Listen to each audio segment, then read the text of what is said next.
വയനാടിനായി സാന്ത്വനഗാനം ആലപിച്ച ഗാനഗന്ധർവൻ. നമസ്കാരം, കൊട്ടാരക്കര മീഡിയയിലേക്ക് സ്വാഗതം. ഉരുൾപൊട്ടൽ പശ്ചാത്തലത്തിൽ വയനാടിനായി സാന്ത്വനഗാനം ആലപിച്ച ഗാനഗന്ധർവൻ KJ യേശുദാസ്. സഹജാതരില്ലാതെ ഒരു പുലർവേള എന്ന് തുടങ്ങുന്ന ഗാനമാണ് പുറത്തു വന്നിരിക്കുന്നത്. കേരള മീഡിയ അക്കാദമിയും സ്വരലയയും ചേർന്നാണ് ഗാനം ഒരുക്കിയിരിക്കുന്നത്. കേരളമേ പോരൂ, വയനാടിനായി ലോകമേ ഒന്നിക്കാം എന്ന സന്ദേശവുമായാണ് ഗാനം പുറത്തിറക്കിയിരിക്കുന്നത്. വയനാട്ടിലുണ്ടായ ദുരന്തവും തുടർന്ന് നടന്ന രക്ഷാപ്രവർത്തനങ്ങളുമാണ് ഗാനത്തിന്റെ ദൃശ്യങ്ങളായി ഉൾക്കൊള്ളിച്ചിരിക്കുന്നത്. വയനാടിന്റെ നൊമ്പരവും പുനർനിർമ്മാണത്തിന്റെ പ്രതീക്ഷയും ഉൾച്ചേർന്നതാണ് ഗാനം. റഫീഖ് അഹമ്മദ് രചന നിർവഹിച്ചിരിക്കുന്ന ഗാനത്തിന് സംഗീതം നൽകിയിരിക്കുന്നത് രമേശ് നാരായണനാണ്.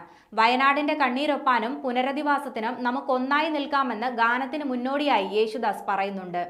അതേസമയം ഗാനത്തിന്റെ ലിങ്ക് നടൻ മോഹൻലാൽ ഫേസ്ബുക്കിലൂടെ പങ്കുവച്ചിട്ടുണ്ട്.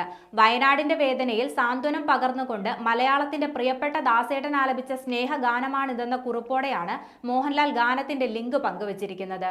പ്രകൃതി ദുരന്തം നഷ്ടപ്പെടുത്തിയതെല്ലാം വീണ്ടെടുക്കാൻ കേരള സർക്കാർ നേതൃത്വം നൽകുന്ന പുനർനിർമ്മാണ സംരംഭങ്ങളെ സഹായിക്കുന്നതിനു വേണ്ടിയാണ് ഈ സാന്ത്വന ഗാനമെന്നും അദ്ദേഹം ഫേസ്ബുക്കിൽ കുറിച്ചു.